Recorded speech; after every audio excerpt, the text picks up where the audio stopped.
The mountain guides of the German Bundeswehr. They are among the best elite units worldwide for operations in high-altitude terrain. To survive in these regions, they must complete one of the toughest training programs in the Bundeswehr.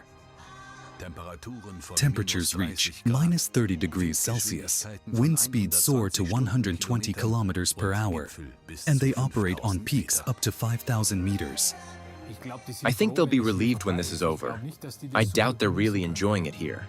In the next 9 months, these men must climb the equivalent altitude of summiting Mount Everest 10 times.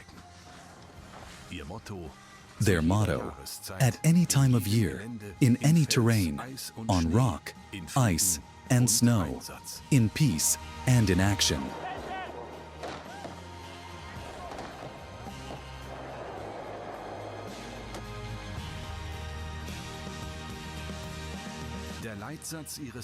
The guiding principle of their actions is to always be able to stand proud before themselves.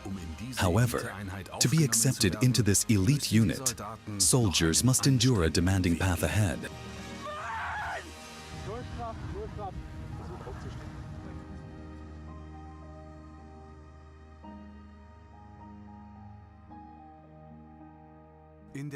In the Karwendel barracks in Bavaria, 11 out of 18 men have made it into the course.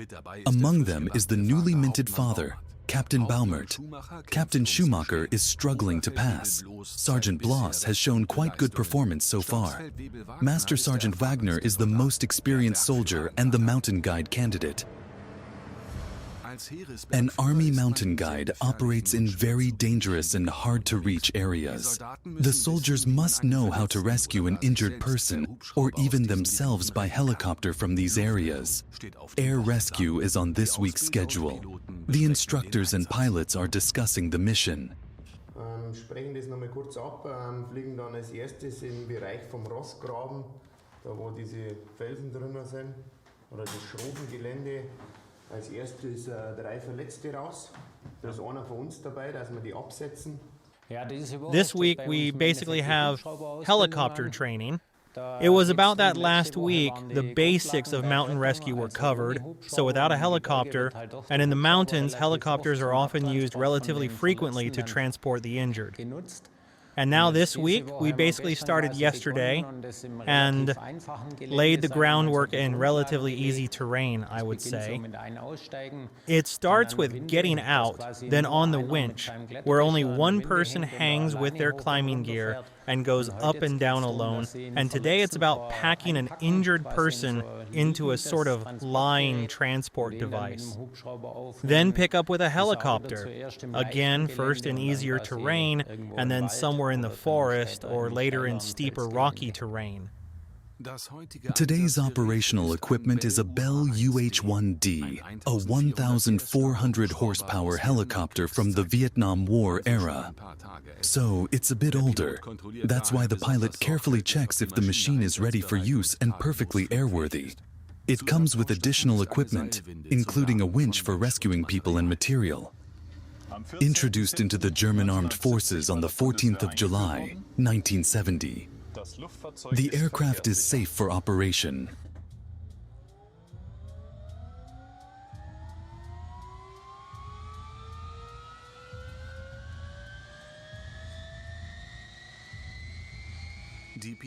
The pilots start the turbines and go through their checklists. With the low-hanging clouds, they must be able to rely 100% on their instruments. Today will be a challenging flight day.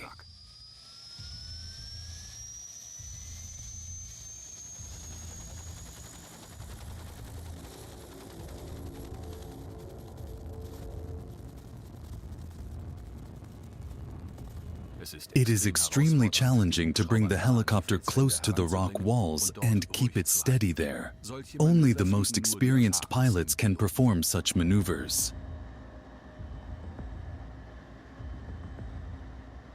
The pilots fly towards the soldiers they need to rescue. They are not easy to spot in the rocky terrain. It's crucial to maintain orientation. With delicate precision, they maneuver the helicopter along the cliffs. A small mistake, and the helicopter could crash into the mountains. Dangerous downdrafts can occur at any time, posing a great risk even for the soldier on the ground. Sergeant Bloss is lowered by winch to the injured soldiers. Along with him is a mobile rescue device, a kind of stretcher for retrieving people. Due to the powerful downdraft from the rotor, he starts to spin. He has to control it with his arms to avoid losing control. The soldiers will soon learn how quickly that can happen. Upon reaching the injured person, he has to quickly detach from the winch and prepare the rescue. We have an injured person here. We were dropped off here by a helicopter, packed up the injured person, and are now being picked up by the helicopter again.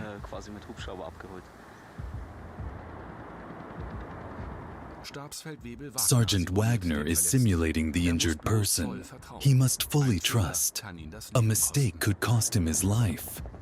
The helicopter is back and ready for transport. However, Bloss makes a mistake that could have dire consequences. When the helicopter came back to pick him up, the winch hook came down to him. He had to prepare everything, attach everything to the winch hook, and he gave the ready signal to be lifted, even though his personal safety gear was still attached. That's a rather critical point. In an exam situation, it would be a fail, and I would say it shouldn't happen like that. Well, what can happen? It could cause the helicopter to crash if it has to leave thinking it's clear because it got the okay signal. Then it can move forward and start to accelerate. And if it's hanging on a taut rope, in the worst case, it can crash. Instructor Rauschenberger admonishes the soldiers. They need to work more precisely, especially in cooperation with the helicopter, because they are putting not only their lives at risk, but also those of the pilots.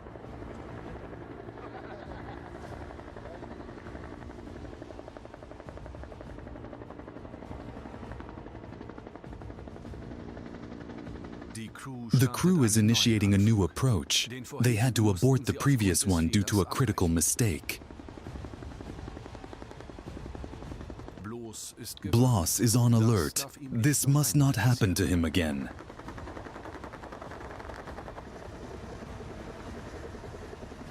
He gives the signal to ascend.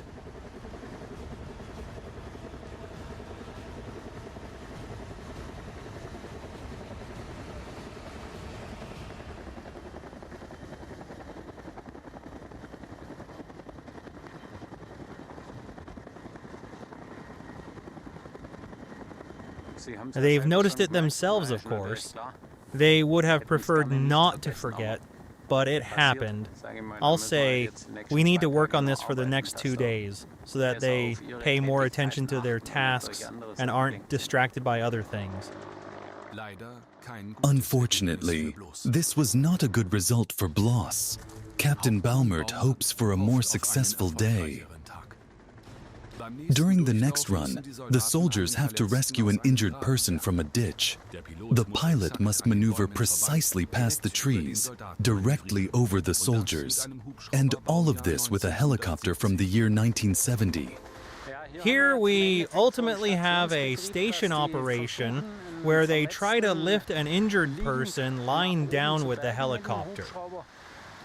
The challenge or difficulty here is certainly also for the helicopter pilot, since he ultimately has to keep the machine precisely on point, and that's why he sometimes circles around to start anew.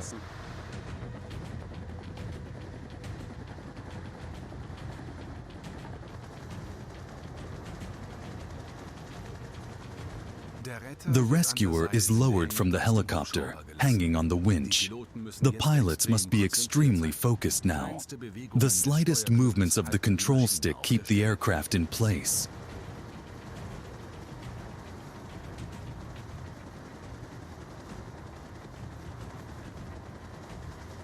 Gusts of wind set the helicopter in motion. The pilots can lower the soldier only once they are absolutely certain that the machine is under control.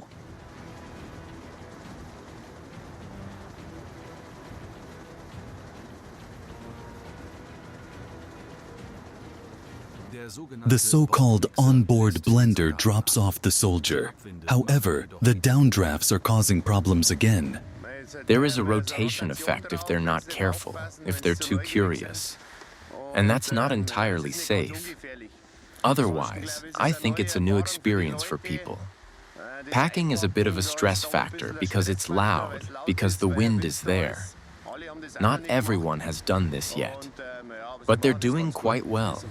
Curious, when they go down to the winch, they always look where it's going. And because of this movement, when I'm off balance, I have a larger surface area for the wind, and then the rotation starts even faster. The first injured person and his rescuer can be recovered. The pilots make a direct takeoff to get out of the trench. The soldiers hang under the aircraft at almost 100 kilometers per hour, several hundred meters above the ground. This is not a pleasant experience. Slowly, the soldiers are pulled into the aircraft.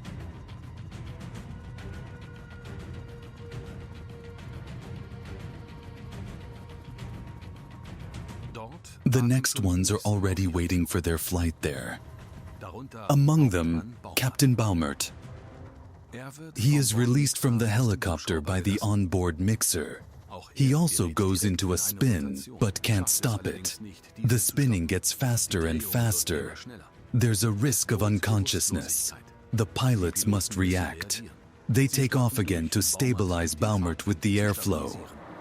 The problem now was that he presented a relatively large area with his rescue device, and directly under the machine, the downwash is very strong and then spins him around. So either they needed to quickly move him further under the machine, or he needs to keep his device close to his body for a longer time. But we'll see that in a moment, and that's why we conduct the training slowly, so that we can improve it. I was relatively okay. I think another minute or so, and it would have been different for me. I was already thinking he has to do something soon. Yes, summary of the air rescue or helicopter week. Now from the course, we couldn't do as much in the field as we normally can. It always depends a lot on the weather. You could see that too, I'd say. On the first day, we had to practice on our training ground in constant rain, and later, we couldn't venture into the high mountains as prominently as we had actually planned. In the Austrian town of Litzum, one of the 3 high mountain troop training areas of the Bundeswehr is located. At nearly 2,000 meters, realistic mountain combat can be practiced here. The soldiers are tense because it's all done with live ammunition. The focus here is shooting, the shooting training in the high mountains. We will teach the course participants all the special aspects of shooting in the high mountains, and then review everything in a final exercise. We definitely do it this way. We are not using blanks. We are shooting with live ammunition.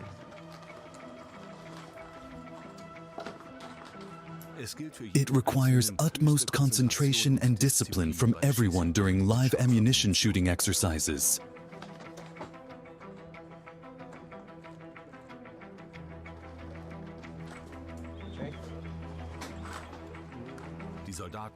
The soldiers load their magazines. For this time, they will be shooting day and night. 36 rounds of 5.56 millimeter fit into the magazine of the G-36 assault rifle of the German Bundeswehr.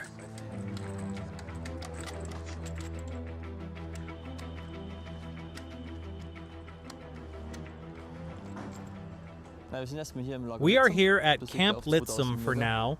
It's located at 2,000 meters above sea level. Right now, ammunition is being loaded for today's shooting day. We will now head towards Klamjost, and we are on shooting range 3, and the focus today is on downhill shooting, also known as angle shooting, so with normal handguns. The participants are being trained in mountain position construction, carrying out position selection to get back into it, gain experience, and just shoot in the high mountains. What to pay attention to is, no matter what weapon I use, if I take an angled shot, even with a regular handgun, how it must be aimed. That's really important. Otherwise, it will never hit. With a wolf, a jeep, and a tracked vehicle, a Hagland, the soldiers are driven towards the firing range.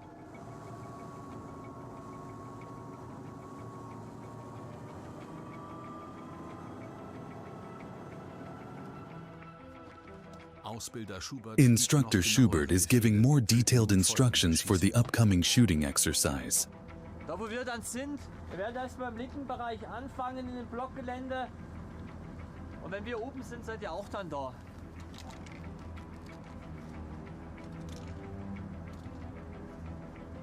Stimmt's, Jens? Wir haben ja gestern 3 eingeteilt.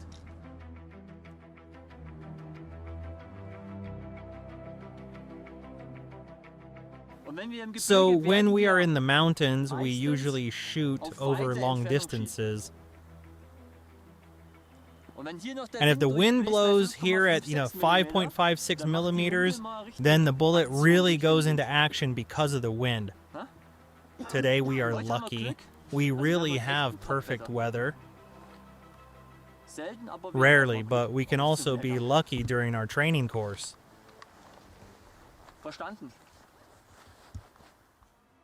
The tension among the soldiers is once again palpable. They now need to find a suitable position to engage the enemy, ideally in an elevated spot. Master Sergeant Wagner is experienced and knows how to gain advantages in battle. The position is such that we are harder to see because we created a moving silhouette against the horizon with the rising sun. Here we are more covered, so we move a bit to the side. The setup wasn't very good, so we have to improvise a bit. But in terms of visibility of the opponent, it's a bit better. We now have an underlying enemy. So what great advantage do we have? For once, we can be incredibly effective here. From top to bottom, we have good visibility when we are elevated.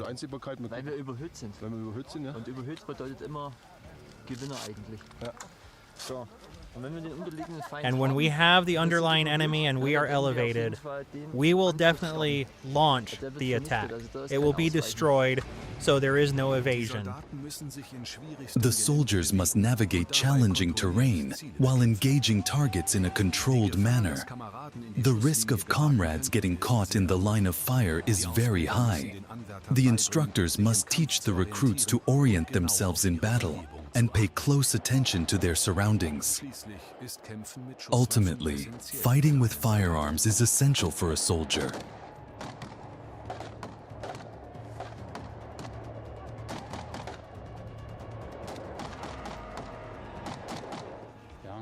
Yes, that might later be the mission order that requires this military aspect, and not just going up and down a mountain in casual clothes. Small teams are coordinated to attack targets with electric rifles and grenade launchers. Troop leaders must give clear commands and lead their comrades. Every army mountain leader must master this in an emergency.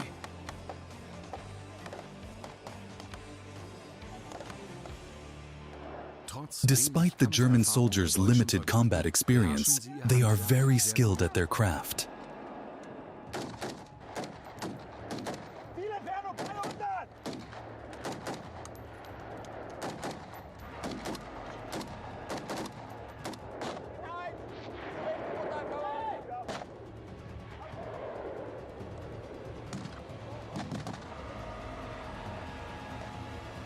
Instructor Schubert can be satisfied with his soldiers. We held the evaluation of the entire course up there, and I agree that we worked very well because the terrain up there is very difficult. Even for the aspiring mountain guides, as I said, it was really challenging. Everything is so loose, the rock, real stones were dislodged again, and they stayed highly motivated and focused until the end. You could see that in the last shooting we did as well, and I am very satisfied with that. But the firing day is not over yet. The night shooting is still to come. In the mountains, complete darkness prevails. The soldiers, and especially their leaders, are even more challenged than during the day. You've noticed yourself how difficult the terrain was to walk during the day? It will be even more challenging at night. Everyone has to work slowly. And remember, you are now summer mountain guides. How much rockfall and stones we've set loose. At night, I can't immediately see if such a boulder has started moving. It's picking up speed. We really need to be careful now. That's why I want to at least walk that part back there before dusk. We don't want anyone getting hurt now. The soldiers are equipped with glow sticks to avoid accidental hits. In the difficult terrain, the soldiers can hardly move at night. That's why they choose good positions to detect and attack the enemy. The battlefield illumination aims to make the targets visible. Unfortunately for the trainers, the mountain guides are poorly equipped. This will become evident in the upcoming shooting. The brief lighting phases must be used consistently.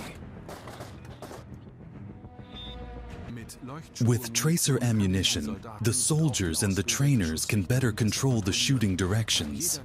Every third shot in the magazine is tracer ammunition.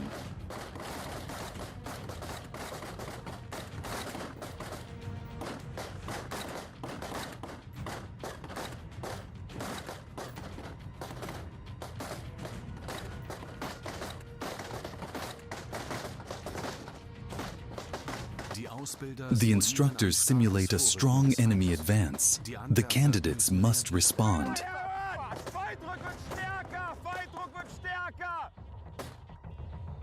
Wir stellen uns darauf ein, überschlagend auszuweichen!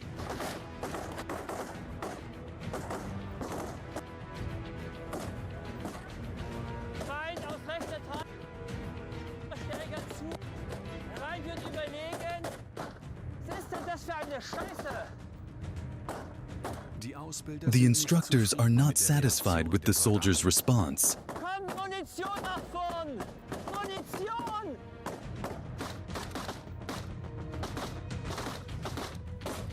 Magazin, Magazin! Sonst kommen jetzt die Ziele.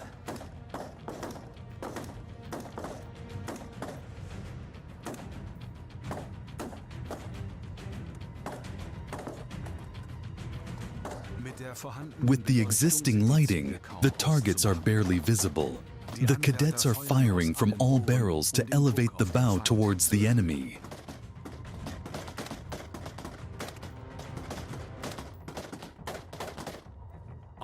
From signal pistols, additional battlefield illumination is fired towards the enemy. However, only with moderate success.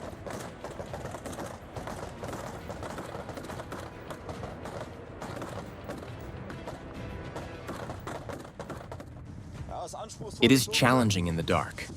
Very challenging, the movements. Also the firefight, if you are not night combat capable. Very challenging, especially the long target distances. In my assessment, it doesn't matter whether the enemy is superior or inferior. With the current equipment, it is not possible to approach or attack from this position. Die Beleuchtung, so wie wir sie haben, ist absolute Krütze. Das funktioniert nicht. Ja? 200 Meter, seht ihr das? Bei dem Wind bringt nichts. Das ist auch eine dauerhafte Beleuchtung ohne Unterbrechung, wenn möglich, dass wir den Feuerkampf führen können.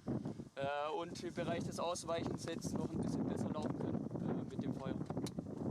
Ja. Aber trotzdem aufpassen, Jan, ja. Ja, mit dem rechten Stein. Ne? Ja, ich habe ihn aber nicht quatschen, ja. Schießen. Ja. Weißt du, du schaust dann zum Joe, dann ist deine Waffe schon etwas zu weit. das war ziemlich knapp an dem vorderen Stein rechts. Ja. Ja, du kannst das nicht gleichzeitig machen. Ja. Vor allem, wenn du in der Dunkelheit durch enge Korridore schießt. Da würde ich aufpassen. Ja? Ja. The most difficult thing in the terrain is, of course, the communication among the troops, because it is intersected terrain with many rocks where you can't see everything. So coordination has to be good. And of course, the danger of falling rocks. I believe we have seen several times that large stones have come loose, and you must, of course, descend safely. And that is our terrain as mountain guides. Yes, it was a nice and successful evening, I think. We did what the mountain infantrymen must be able to do, or where it counts. That is combat in the mountains by day and by night, in all weather conditions. We were lucky that it did not rain, because with this wind, it would have been significantly tougher. Just now, we were able to see the enormous difficulty of the terrain at night. It is so demanding and challenging. It can hardly get any more difficult, because this is all just a pile of debris and rocks. Also very steep, and the movement is very complicated as well. Furthermore, it is absolutely uneven. We also have a lot of German parts, which seem to be overwhelmed pretty quickly. This has also led to a lot of mistakes within the squads.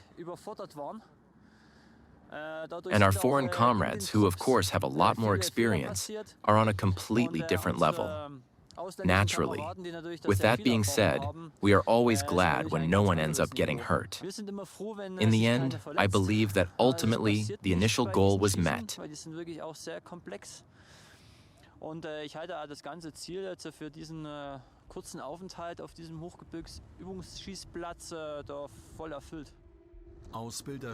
Trainer Schubert is aware of the shortcomings but remains optimistic. The soldiers have done what they could. Whether it would have been enough in real combat remains uncertain. The combat training is temporarily concluded for the candidates. Mentally, many are already thinking about the next phase. The next section is the major examination stay in the Sella group in Italy.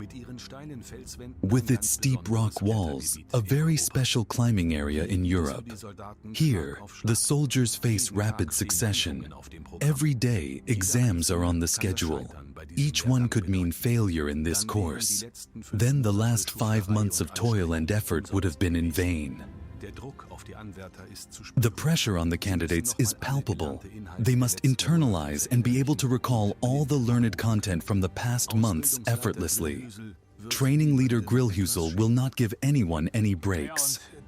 Staying in the Dolomites almost at the end of the course is something really special.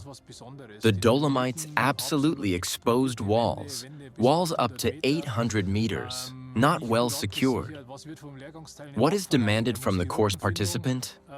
They must accurately navigate the route. They must find the route. That is exposed climbing, absolutely exposed climbing, with relatively sparse protections. So he has to be very proactive. And I always say here in the Dolomites, this is climbing in its purest, most original form. A truly honest job that needs to be done here. And when we start climbing the walls, it's always an adventure. And climbing must be an adventure, because pleasure climbing is no longer an adventure, it's a sport. But here, this is real climbing, this is alpine. But one must be prepared for these adventures. Many of the soldiers have never climbed in this area before. Sergeant Wagner has. He gives his comrades valuable tips for the upcoming challenges. Above all, for their safety. The Sella is a dangerous mountain range. Due to the unique composition of the rock, special climbing techniques must be used here.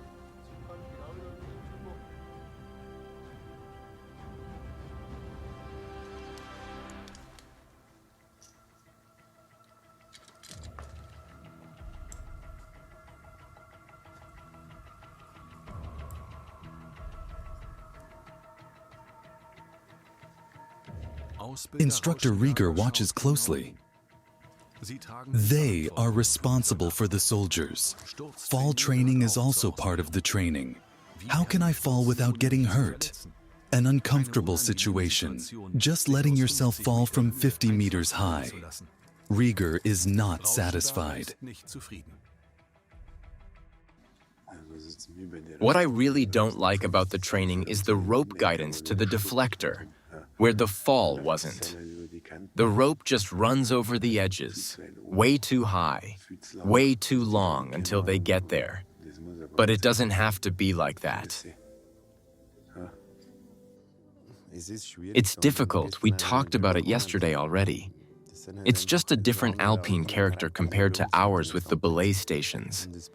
It just takes time for them to understand that it's dangerous.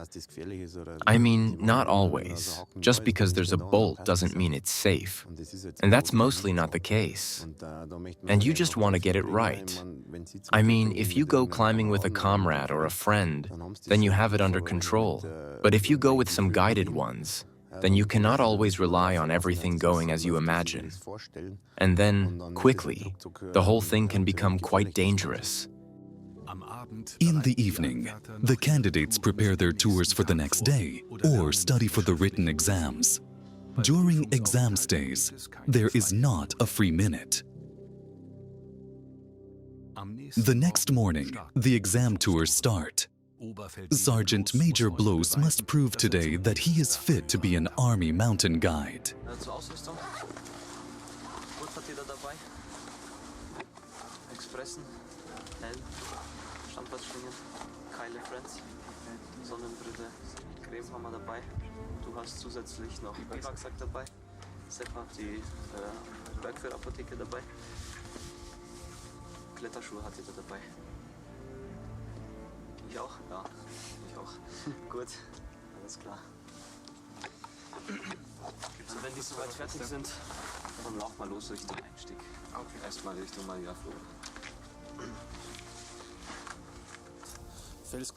Rock climbing in the Dolomites, challenging climbs, intense exam stress for the course participants. The Dolomites are always something special for us trainers, too. Many exams, clearly, but also climbing here. Maximum exposure while climbing, not so well secured, a lot of initiative required. Route finding is required. This is about pure climbing. Today, Bloß had to safely lead 3 comrades and instructor Rieger through the mountains. In a mountain range he has never been to before. Just keeping one's orientation is a very difficult task. He must not allow any safety errors. This would result in immediate failure. The tension in Bloß is palpable. Every tour has its challenges, and each one is different. He must lead and find the right route. Trainer Rieger is aware of the difficulties. If he does it right when he's building some kind of path for himself, he won't get hurt. And then it depends on the route planning. That's a bit different than we have in granite, where the lines are relatively clear. You have to look a bit more closely, get a feel for it. Where you go and where it goes next. So it's my first time in the Dolomites, and I'm climbing here for the first time too. The Dolomites are really something special. You look around and out of nowhere, these huge rock formations just appear. It's truly impressive.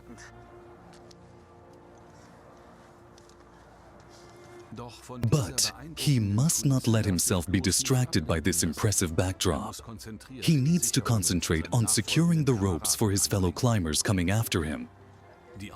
The instructors do not forgive any wrong knots.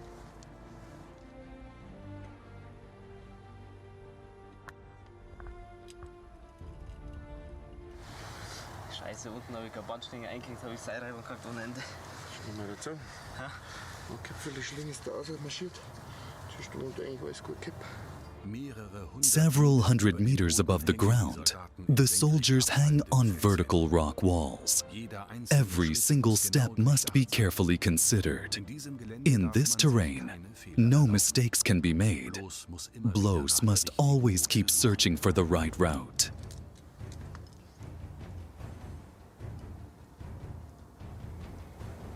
Wo gehen wir hin? Darauf, rechts, zu dem Kamin, zu den gelben.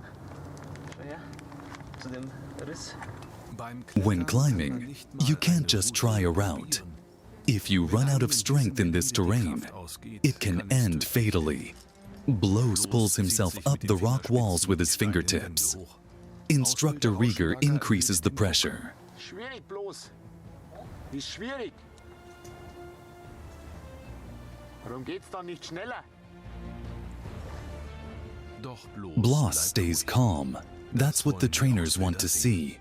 In the mountains, haste is rarely a good advice.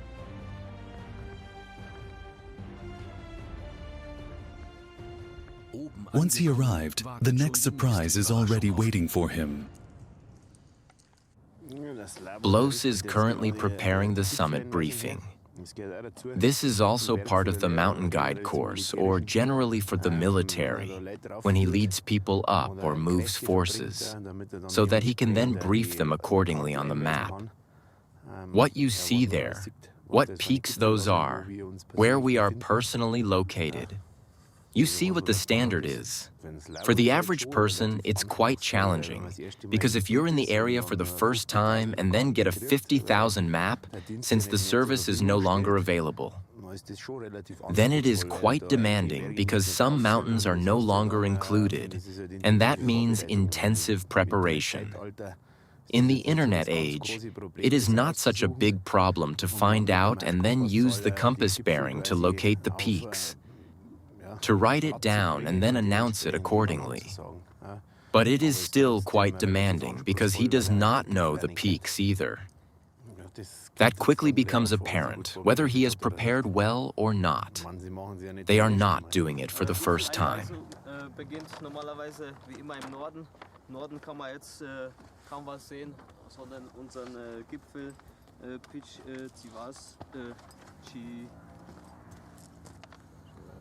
Chivazes, entschuldigt meine italienische Aussprache, mit 2831 eigener Standort. Wir befinden uns auf dem Gamsband kurz davor auf Höhe 2400. Dann gehen wir weiter Richtung Südost. Dort sieht man den Gletscher ganz eindeutig. Das ist Marmolada Gletscher. Der höchste Punkt, also wenn man vom Schneefeld aus nach oben betrachtet, ist es der Ponte Peña mit 3343, jetzt derzeit nicht einsehbar, ist in Wolken drin. Und dann von Ponte Peña sieht man noch diesen V, also Schnitt geht weiter den Grat entlang auf dem Gipfel, jetzt auch derzeit in Wolken, der Grand Vernel mit 2310, circa 9000 entfernt. Wie? 9000. Ja, wie hoch? 2310. Also wir stehen auf 2,5, der ist in die Wolken, weil er höher ist, und der ist trotzdem 1000 Meter tiefer. 3210. 2210 hast du gesagt. Na? Ja, zweimal gesagt, oder? Ja, gestimmt habe ich. 3210. Briefings are not his strength. However, the trainers view his other performances more positively. For Bloss, I can only say he performs relatively smoothly, not very conspicuous, and does his job.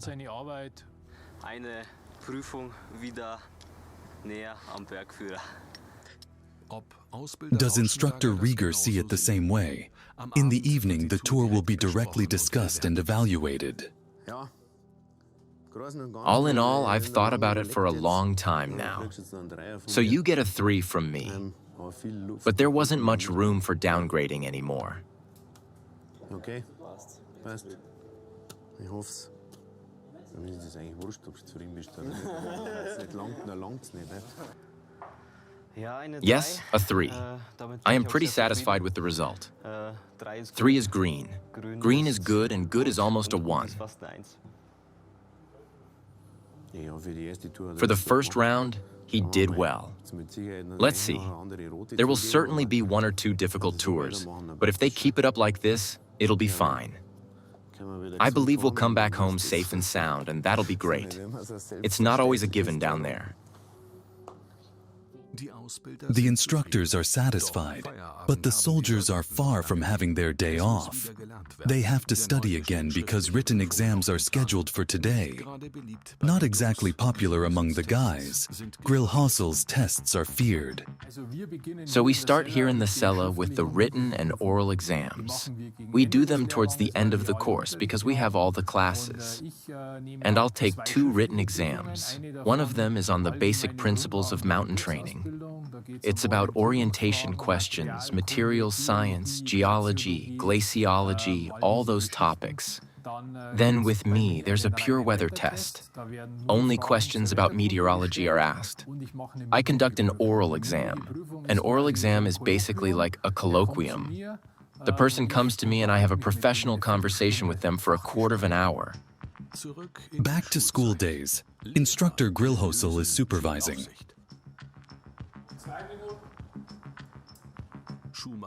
Schumacher and his comrades get no break. Yes, I think the program is tough for the course participants and the mood is non-negotiable. They have to go through this now. They have to face an exam situation every day and they have to get through it. I think they will be glad when it's over. I don't think they can really enjoy it here. Enjoyment is really not intended in this course, even though the climbing areas have much to offer. After the written exams, they go directly to the next test tour. Schumacher is up today. He is under great pressure after his failed rescue from the crevasse in Chamonix. Due to the weather conditions this morning, the bad ones, we will not do the 5-finger traverse now. One is always excited before the test, I think. Generally, you always have to wait and see what happens. You can plan as much as you want at the table, but terrain will reveal itself later, and then we have to see which leadership technique and tactics need to be applied there. I think the most important thing is not to let yourself get worked up, even if things don't go so well sometimes. But you can't plan everything, and that's why you have to wait. With Schumacher, it's like this. He is not doing very well at the moment. He received a rather poor grade in mountain rescue in Chamonix. Unfortunately, during the first guided tour in Sella, he also made a few mistakes. So now he definitely needs to step on the gas and show performance here. We know he can do it. He just needs to execute when tested. So he really needs to step on it now. But that is often hard for Schumacher. He is an extremely ambitious soldier who always wants to perform well. Yet sometimes he cannot control his patience and emotions. He must learn this if he wants to become an army mountain guide. Today, he must calmly lead his comrades to the summit. Instructor Rieger will be watching closely to see if he has it under control. Okay. Wir steigen hier in den Bereich ein. Wir werden uns hier entlang der Stufen, die ja markant drin sind, hoch, hier hoch, dann links rüber bewegen und hoch bis zum Wandel gehen.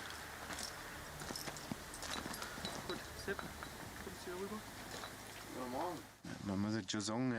I have to say, most of them are still pretty inexperienced when it comes to alpine climbing. They have definitely done some satisfactory things, but there's a long way to go. Yes, it starts now. The whole life is a learning process. You give them the tools, you can let them loose on humanity, and they have to keep at it, and then it will work.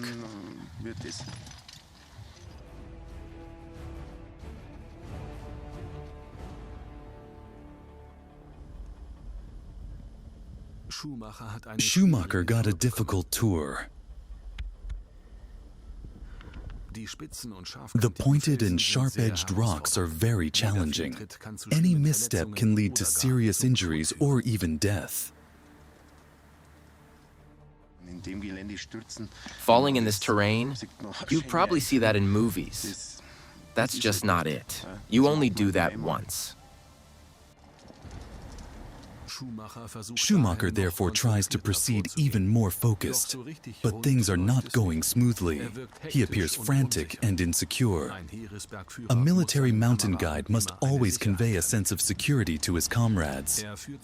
He safely leads his comrades to the summit, but instructor Rieger is not satisfied. He demands a lot, but he also knows that dangerous situations require a lot. Schumacher himself is not satisfied with his performance. Will it be enough to pass?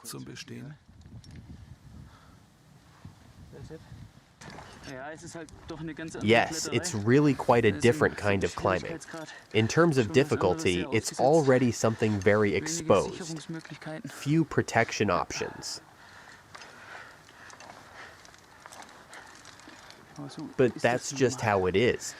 Can't really do anything about it. All in all, what he did cannot really be done any faster, of course. The problem is that he underestimated the whole thing a bit. As of now, it is rated as 3, even a 4-. There are definitely easier ways to get a 3. He still needs to learn to get rid of his nervousness, because I don't like it either. Saying he's a little nervous is an understatement. He's always a bit on edge, but today he was particularly on edge. We'll see if he can manage it or not. I'm not entirely satisfied. I made a few mistakes, silly mistakes, easy mistakes. But that's how it is sometimes in life. Not everything can always go smoothly. His grading turned out accordingly. Of course, he then looked a bit gloomy, but I mean, he has to be able to handle it. After all, he is an adult. That's just how it is. Until we do better next time, and he then will get a better grade again. And they have to go through it. I think they're glad when it's over here. I don't think they can really enjoy it here. But that's how it is. It's coming to an end, and now it's being settled, and now the grades are being made. Just a normal process. For which of the 11 soldiers it will be enough in the end will still be seen. The instructors had to give out some bad grades again this time, but they will not give up on turning the soldiers into army mountain guides.